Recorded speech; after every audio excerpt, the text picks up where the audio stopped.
I was reading this book, Atlas of the Heart, by Brene Brown. Pretty interesting so far.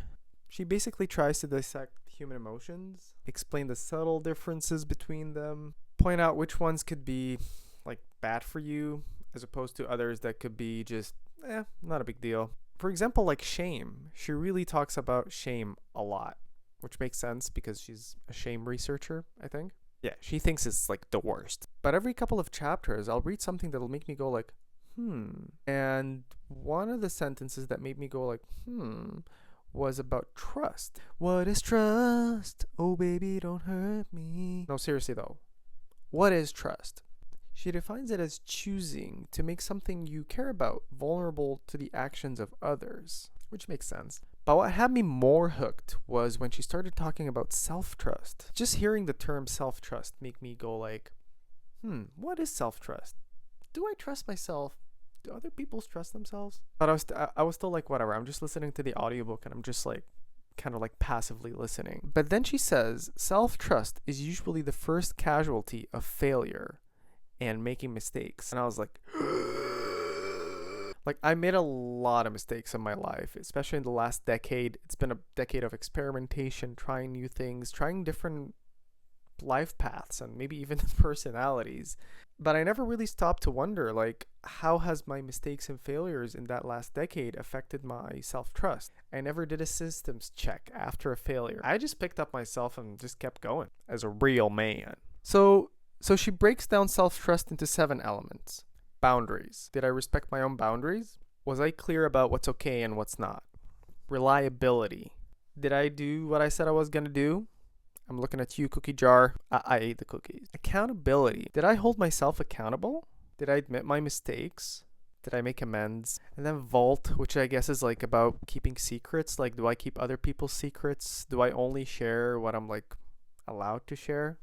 Integrity, which is a good one. Did I act from integrity? Did I like stick to my values when there were other more fun and easier options? But then, none judgment. Was I non-judgmental towards myself when needing help?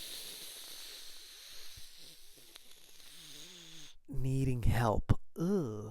And then the last one is generosity, which I think is just like self-compassion, basically.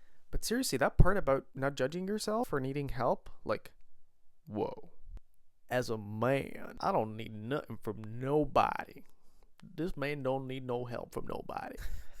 Seriously though, like just the idea of thinking that it's okay to need help or ask help from somebody is just straight up like giving me acid reflux. Is that a guy thing? Is that a man thing? I don't know, man. In my last job as a software engineer, everybody messes up as a software engineer. Sometimes it's not really a big deal, but sometimes it's big and it's like in front of everybody. So this one time I was trying to fix a problem and there were like 10 people from all ranks were like waiting on this problem to be fixed. And I was getting like 3 calls and like 20 texts like a minute.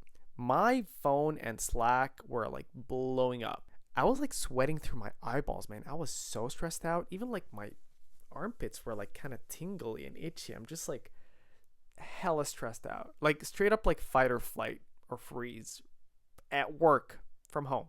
What's the problem? Is it done yet? Do you need help? I was literally screaming on the inside. I was ready to just quit my job then and there. I was just gonna like log out and like peace. Like this is not, I don't want this to be my problem. Like I know that's like a bit overly dramatic, but I was a senior. Like I'm the guy who fixes stuff. I'm the guy that other junior devs like come to so I can like save them and they can just feel like I have superpowers. But what happens when I can't solve the problem? I felt so incompetent. I felt so dumb. And my imposter syndrome was like, freaking told you so, man. I told you.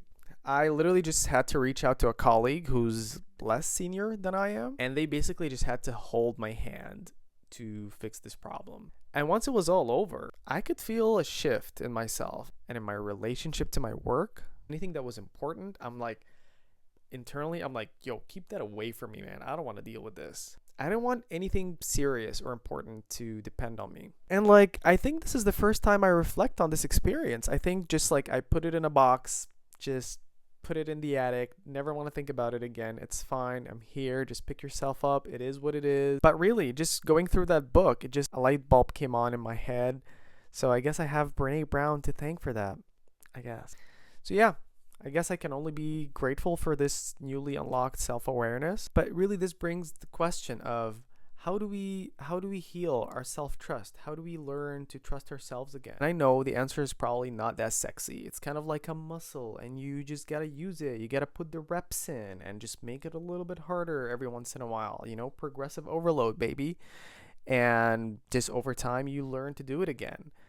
But what does that even look like when it comes to self trust? Like, do you just fake it? Do you pretend that you trust yourself? Do you pretend that you can handle everything? Like, how do you even, what kind of, I feel like I'm missing a mindset or like some sort of perspective that's making me feel like this is so hard. So, yeah, how about you? What are your thoughts? On a scale of 1 to 10, how much do you trust yourself? Are you like nada or like, oh my god, I can do anything, I'm a real man? How do you feel about asking people for help? Is this mainly like a problem with men? Are we just like, do we feel ashamed for needing help? Do we feel like we failed ourselves or we failed the people that depend on us when we ask for help? Do you have like a trust building or like believing in yourself kind of routine or regimen? I don't know. Is that dumb? Is that a dumb question to ask? But I don't know. What's your skincare routine, bro? Like, what's your self trust routine, bro? But yeah, anyway, let me know down in the comments. Basically, this is the third video of my 52 year. This is my third video out of my 52 video challenge. I want to upload videos every week for a year. So thank you for being a part of this. Again, leave a comment, like, subscribe. My videos are gonna suck, but they're gonna keep coming once a week. So, all right, see you in the next one. Peace.